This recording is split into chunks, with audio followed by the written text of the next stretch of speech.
के लिए अब सब ठीक होना चाहिए.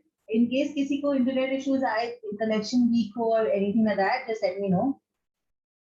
Okay, so मैं what was I saying?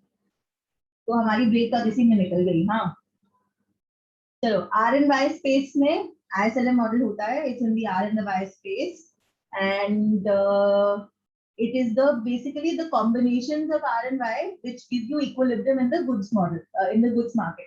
This much we had done. Okay.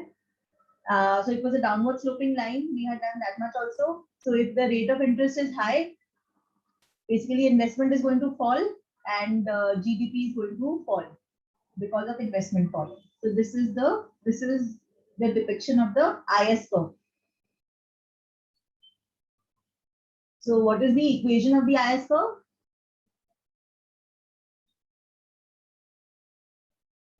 The equation of the IS curve is it is basically the goods market equilibrium. Okay, so something like y is equal to c bar plus small cy plus I bar minus dr plus g. So simplistically putting एकदम simple formula देखे तो this is the formula for the IS curve. Okay. Now what I want to drive home is now this is the equation of the IS curve. This is what we will usually take it. But जो general equations होती है, now generally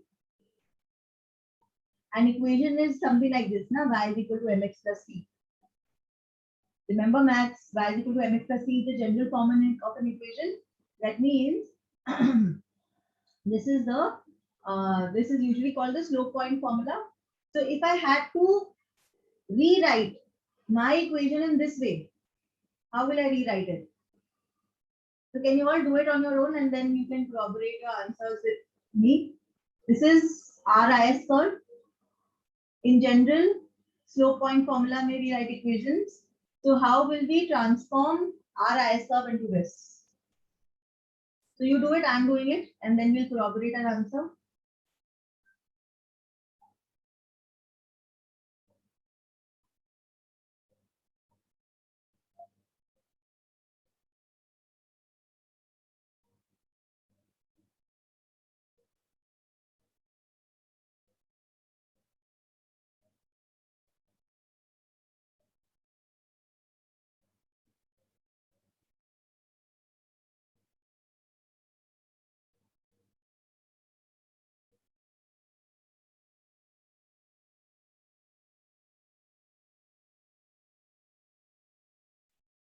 So if I rewrite my equation in this form, in the slope intercept form. If I rewrite my equation in the slope intercept form, this is what I get. So now what does this show us? That this is the intercept of the IS curve. So on the y-axis, I have r, right? So this is r is here. This is my intercept. So somewhere here is the intercept. And then this is my slope. Okay. So the first thing to consider is the intercept is dependent on G bar, C bar, and I bar, right? Now, the most important term out of this G bar, C bar, and I bar is G bar. Because G bar represents government expenditure.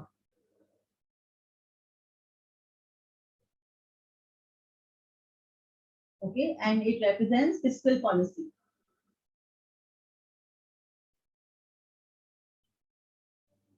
Right? So some of you wonder fiscal policy, why do we shift the curve?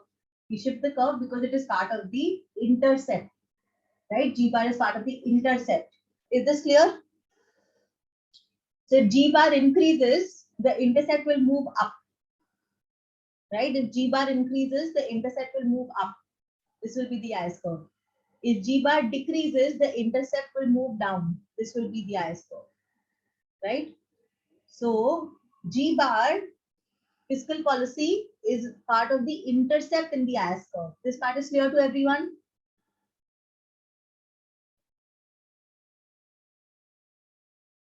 Everyone, this part is clear? Fiscal policy shifts the curve up or down?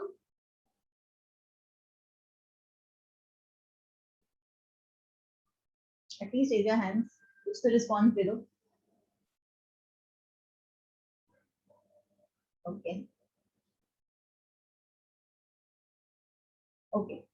Now what I'm going to do is I'm going to talk about the thank you. Now I'm going to talk about the magnitude of shift. Okay, so let me do it in one diagram. Kind of interesting to see it when it's one diagram. I'm now going to talk about the magnitude of shift. So you've already understood that fiscal policy will shift the curve up or down, right? Now I'm going to talk about the magnitude of shift.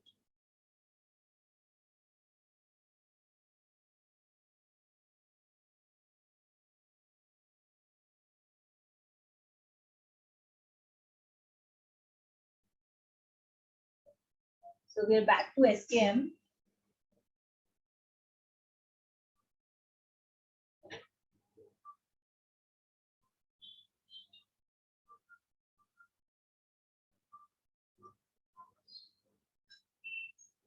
Okay, so let's here I want to see the differences in SKM and ISLM.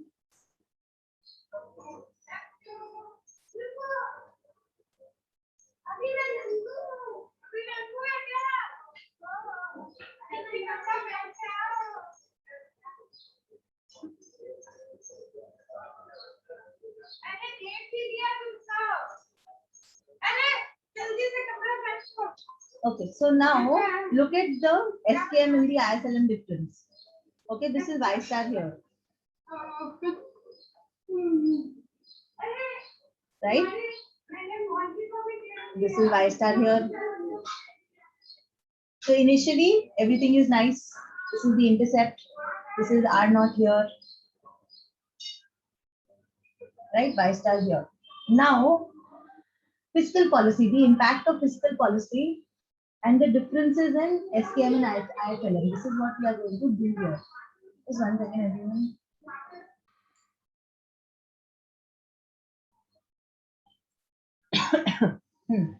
So fiscal policy, the differences between the SKM and the ISLM model is what we are doing. So when there is fiscal policy, so when there is, I'm sure you all know this, but there's something called expansionary fiscal policy.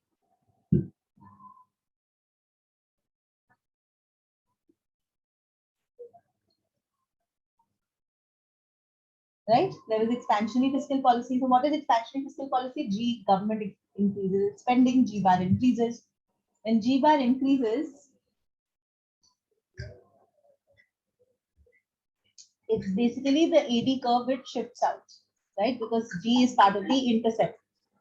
G bar becomes G bar 1. So AD curve shifts out, right? Y increases to Y1, right? AD curve shifts out, Y increases to Y1. Now, you all remember the multiplier process? What was the multiplier process? The multiplier process told me that dy is equal to 1 by 1 minus c into dg. And it also told me that 1 by 1 minus c is more than 1. So what this meant? This meant that the change in y was more than the change in g, right? So let's say 1 by 1 minus c was equal to 4. Okay, so dy was equal to 4 times dg, which means that if dg increased by 100, dy was 4 in times that, 400. So if government increases its expenditure by 100, the output increases by 400. So there was a large multiplier, right? So that's kind of a, that's some validation for the fact that G should be used to increase output, right? So that was very true for SKM. Okay, the validation was given very well by SKM. But what about ISLM? Does ISLM have the same result? So we look at the multiplier process in ISLM. Now we don't have the LM curve, so I'm just going to show you the shift in the ISLM. Okay. Now the multiplier gave me a dy. So this is that dy. Okay. It showed me that output increases by so much if there is a certain amount of dg. Okay. So certain dg led to a dy. Now in ISLM, this dy, which is the final increase in output in SKM, is actually the shift of only the IS curve, because this is only the goods market. Okay, so only the goods market, if you see, when DG increases, when G increases, right? I told you that G is in the intercept. Okay, so let's write down the curve once. So my R was equal to I bar plus B bar, sorry.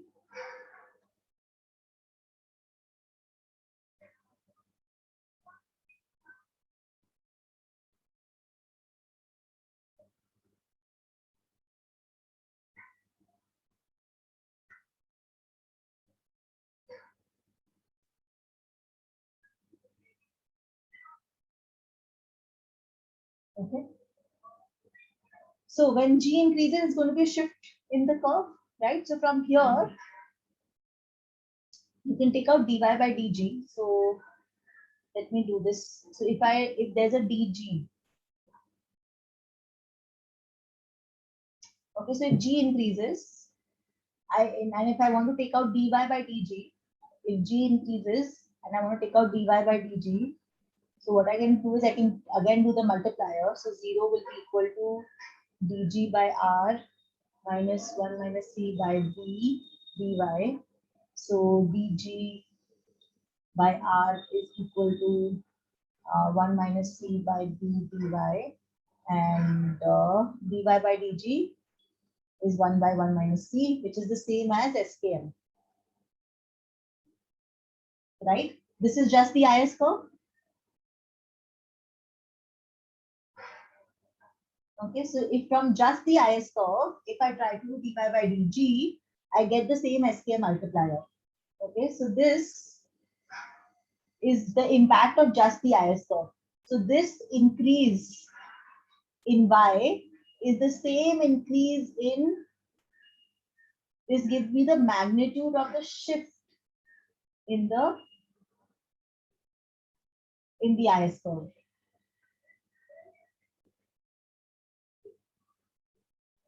So the multiplier, to sum this up now, the multiplier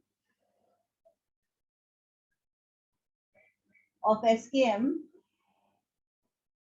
is the shift in the IS curve. It's the same, both are the same. The multiplier, the whole multiplier of the SKM is the shift of the IS curve. Is this part clear to everyone?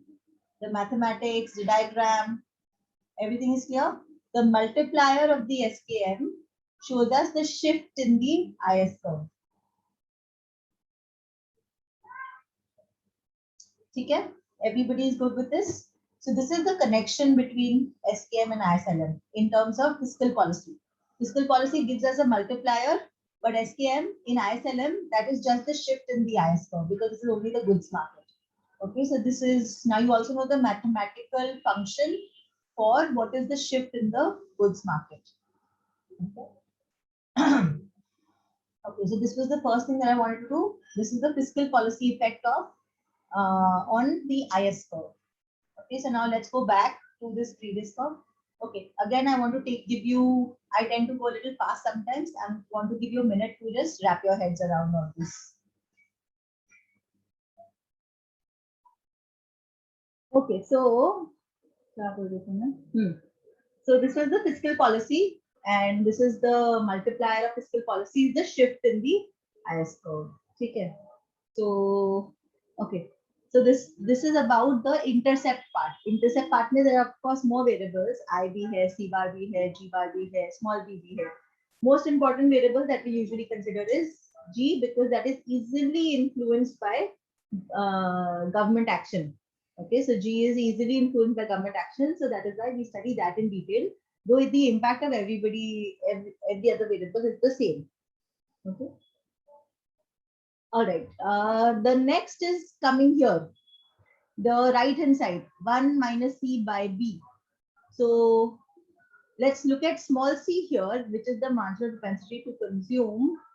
The small c and B together, they give you the slope. Is the how steep or flat the curve is. Okay, how steep or flat the curve is, that is given by the slope. And in that also we are going to study. So with small b, so let's look at the slope. Okay, let's look at a new slide and let's look at the slope in detail.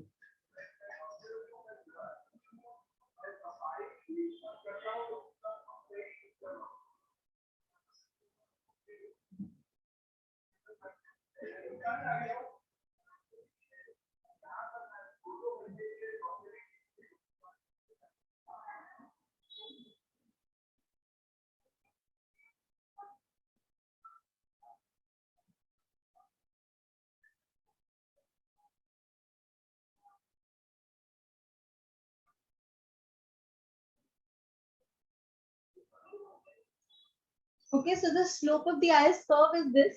Now, of course, the IS curve can be steep, flat. So that depends on the slope. Okay, so an important factor of the slope is MPC. Okay, marginal propensity to consume. So if MPC is high or if MPC increases, so let's see what happens to slope. If small c increases, what will happen to the slope? So if this increases, small c increases, this whole thing falls, becomes smaller, so the slope becomes flatter.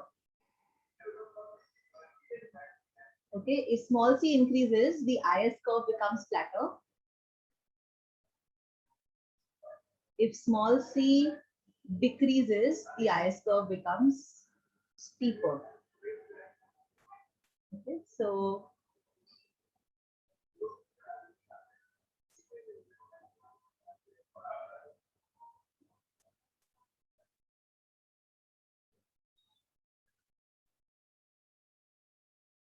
this is like a flatter curve. A flatter curve typically is associated with a higher MPC. And this is a steeper curve, which is typically associated with a lower MPC. Okay, so this is the impact of marginal propensity to consume. Higher MPC, flatter the curve; lower MPC, steeper the curve. Of course, when the curve is flatter, this means that the rate of interest.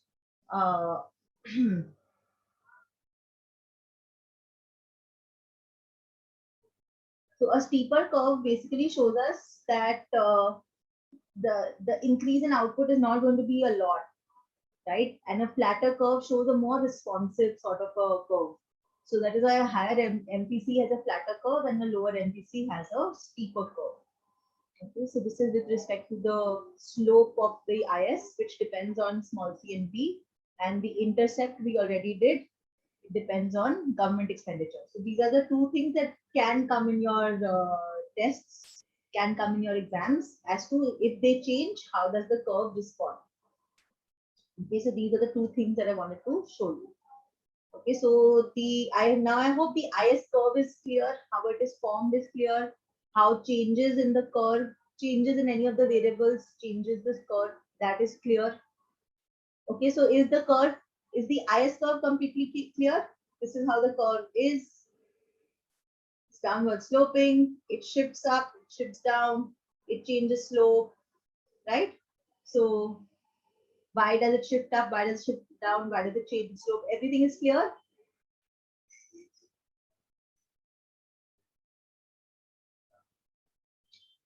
All right. Okay. There's one thing which I didn't really cover with the previous batch, but I thought I think let's cover it with you all at least.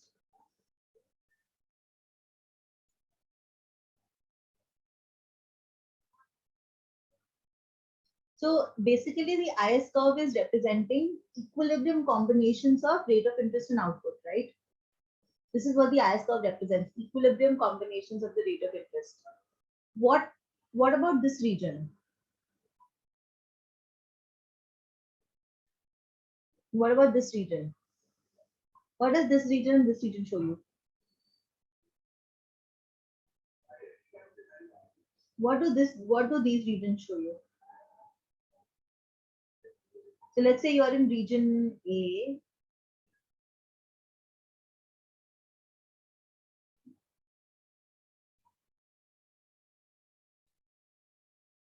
What does being in region A show us?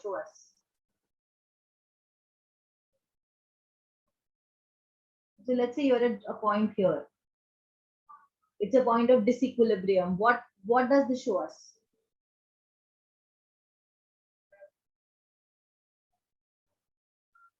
What does this point show us? It shows us, anybody, what does this point show us? Or point A, sorry. What does point A show us? It shows us this is a point of disequilibrium, that if the rate of interest is this, if the rate of interest is R naught, for example, okay, output cannot be Y1, say Y naught, or let's call it Y1. This is a point of disequilibrium because rate of interest of R naught does not go with output level Y1. It goes with output level Y naught. So if the government wants to achieve, let's say, point A, it needs to change the parameters. What does it need to change? It needs to increase government expenditure. So the IS curve will shift out. Then only can be in point A. As of now, this rate of interest does not go with this output. If you shift the curve out, then this rate of interest may go with this output. R naught and Y1 may become a possible combination if G bar increases. But at the particular level of, at this level of G bar, R naught is only going with Y naught. It cannot go with Y1. Okay. So these points which are not on the IS curve, they basically represent points of disequilibrium or points which are not attainable right now. If you want to maintain this level of government expenditure, say you want to be on this IS curve only and you want to maintain this level of government expenditure, you don't want to change it, then you have to decrease the rate of interest to achieve Y1.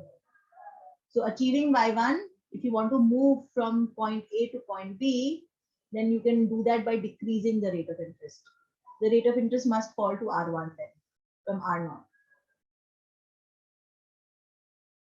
Okay, so that's how you can see on which IS curve you currently are and where you want to move. So what the government needs to do to be able to achieve sort of these combinations. All right. Okay. So this was about my IS curve.